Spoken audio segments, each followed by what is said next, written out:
of Dirty Vegas. This is Paul. I'm Steve, and we're currently working on a song from our new album. The song is called Do What You Feel. It's a lovely little song that incorporates some electronics and some live actual acoustic guitars and vocals and percussion. And we're going to talk and explain a little bit of how we come to the birth of the song, the whole creation process through to the finished product. For this song, we recorded the song in LA with a good friend Carl Ryden and Boots. Ostad. Originally, the song was written acoustically, so obviously we're going to show where it went from acoustic to becoming a dance record. But initially, it was literally two guys, acoustic guitar with a metronome, and then we wrote the song that way. And for anyone that knows our music, it's kind of a signature of ours that. We've always been fans of traditional songs. We came together through electronic music, but we always try to incorporate something that's traditional as the verse, melody, chorus. And this song's kind of reflective of that. As Paul said, it was written, it was created, the original part was just us playing with the guitar chords. And we already kind of know, because we've been together as a band for a very long time, that we're already painting pictures in our mind of what we're going to add to it and stuff, and where we want to take the actual song. And sometimes the lyrics or the nature of the lyrics are going to dictate whether there's going to be a brighter kind of strings or piano sound, or whether it's going to be something that's more synth based and take it somewhere else. But as you said, the guitars were recorded first, and we recorded them in LA, because obviously this room is not really the best for recording guitars, as you can tell if you see it. Simple stereo mic, recorded guitars. As you can see, audio, lots of things are going to be very audio based here. The guitars were recorded double mic, stereo, just to give it that nice bit of width. And then just simple EQ on them, because they've recorded very good mics in the States. So the sound, as you can hear, of the guitars is pretty solid, so didn't really need to do much else with them in the studio.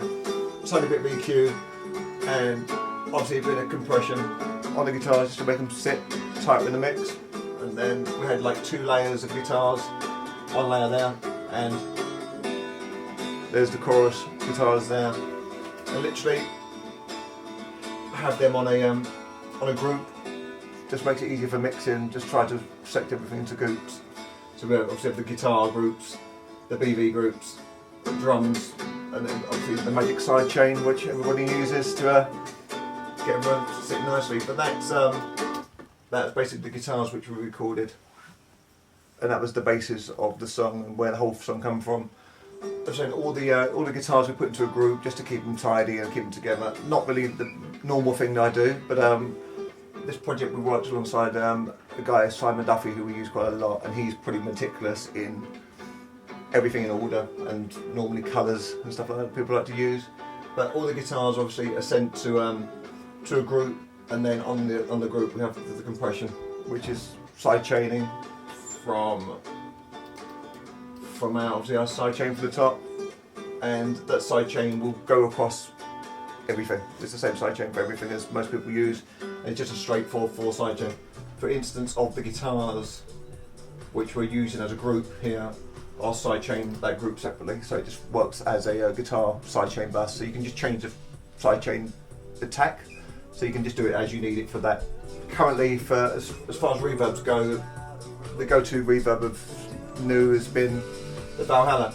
I used to use Logic a lot rather than use Ableton, and the Space Designer one in Logic I always thought was a good enough reverb without that. You didn't really need to have anything extra, but the reverb within Ableton I'm not a massive fan of, to be quite honest. Even the delays within Ableton I'm not a massive fan of. So Valhalla's got really nice distinctive sound to it. It's probably like the best reverb I think on the market at the moment, and we're literally using like a slight reverb here just to give it that nice little bit of space in the mix. It just definitely gives it that sort of, I don't know, that depth that you need for acoustics. Okay, let's go to vocals. Again, as I said, most of this track was recorded in the States, so as far as all the additional processing and something, that was actually done before. So for future, it's not going to be the most ingenious way of vocals. But here's our, again, going to a group for the vocals. So that's our vocal group here, and it's all separated from a lead, which is here, which I can, of course, I'm going to play you for a second.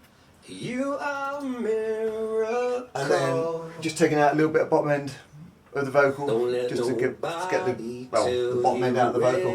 And then once again, using the Valhalla, which is tiny touch of Valhalla, just to give it that space in the mix. But we wanted that kind of raw, honest sound to this particular song anyway, with the treatment of the vocal and the acoustic. And again, it's literally single track vocal just for the lead, and then for the pre-chorus coming into here, we have a double track, which again just pan left and right just to give it that stereo width, and then for the chorus, it opens up again into 4 tracks. So just again, if you're just trying to build a song and write a song, you want the thing just to open up more and more as the song goes on.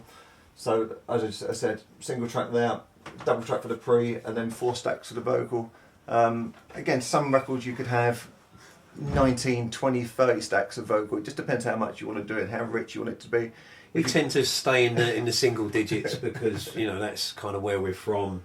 I'm a fan of the lush kind of stacking of vocals, but personally for our own music, it's there's a raw honesty in that you don't necessarily get sometimes in electronic music. That if we put a kind of limit to the stacking, and my actual vocal voice, I don't sound too good today because I have a cold, but I have a kind of natural kind of wobble in the voice or rattle that sometimes with double tracking or too much double tracking just gets a little bit untidy. So we kind of keep it. And it's not Melodyne's favourite friend, the vibrato. So normally just get in, you can flatten it out if you like. So. And that's it's very simple. It's recorded on U87s, which I can't obviously show you here because I am. If we go to my mic in the writing room here, we just use a Rode mic, which is the poor man's U87. But to be honest, for any sort of writing room, that I would say is your perfect go-to mic, and it's a couple of £100. And it just if you're recording records and you can't sort of afford the big budget mics, I would say that would be your perfect go-to mic because it's nice and cheap, always sounds good, and it records from guitars to vocals to it's a good all-round mic for the price. And then I guess going to drums, sometimes it's the first thing that's we make just to get the backbone, obviously the rhythm of the track, and sometimes it's not. In this instance, obviously the track was recorded acoustically, voice, guitar, just to a click. So then we went back into the studio to reprogram the drums just to obviously give them the weight and the body which the track needs. And it's very, very simple. Even so simple, for this version we've taken the drums from another record we created a while ago for the record. So here would be... Across an album, it's nice to have similarities across the stuff. So, for us it's not uncommon to...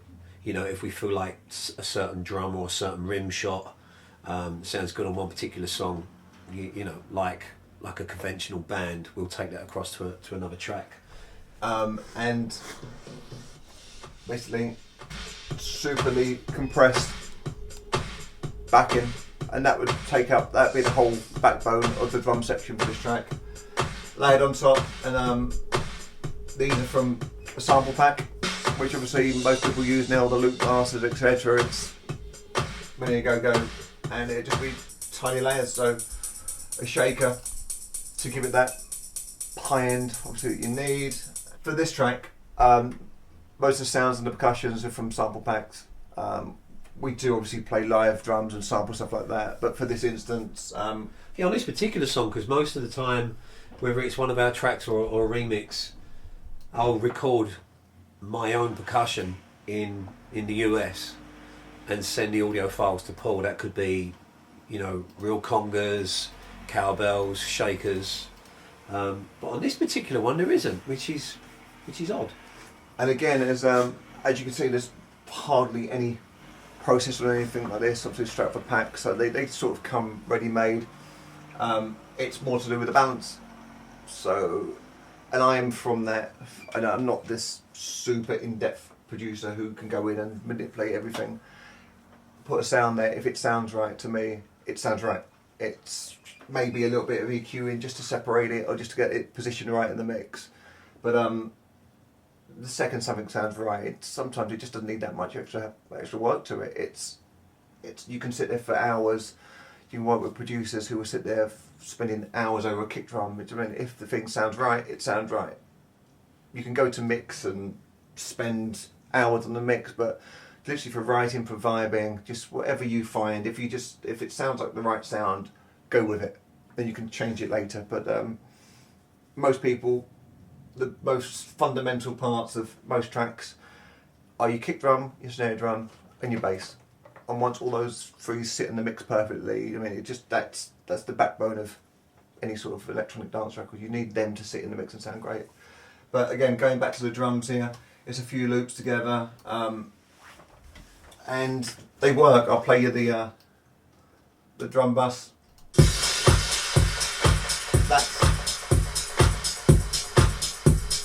That's the collection of all the loops together. And separate. They're just a tiny little clap, just for detail. It's like a loop, which is a loop, a tiny little shaker loop there. Again, more like a hi-hat loop. A bit more complicated loop, which gives it some movement and some rhythm. And then literally a kick drum, just to give it a bit more sub, a bit more bottom end to weigh up to the loop and all the drums together. And that basically makes up the drum track. It's pretty simple 4/4, nothing too overly complicated. There'll be a few edits along the way, but literally this is more of a stemmy type thing. So you may have on the turnarounds, there'll be like drum fills and edits. Every 8-bar turnaround, you need a little drum fill, a little edit, just to actually make it seem like it's moving or going somewhere. Well, thanks for having us, Paul and Steve from Dirty Vegas. If you want to see the entire thing, get to Computer Music. Download over 30 exclusive plugins. Get hundreds of pro-quality samples and power up your production skills with in-depth tutorials.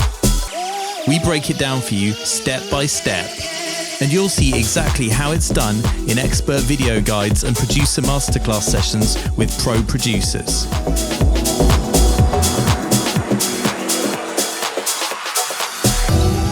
Get all this and more with Computer Music Magazine every month on iPad and iPhone, PC and Mac, Android, and in print.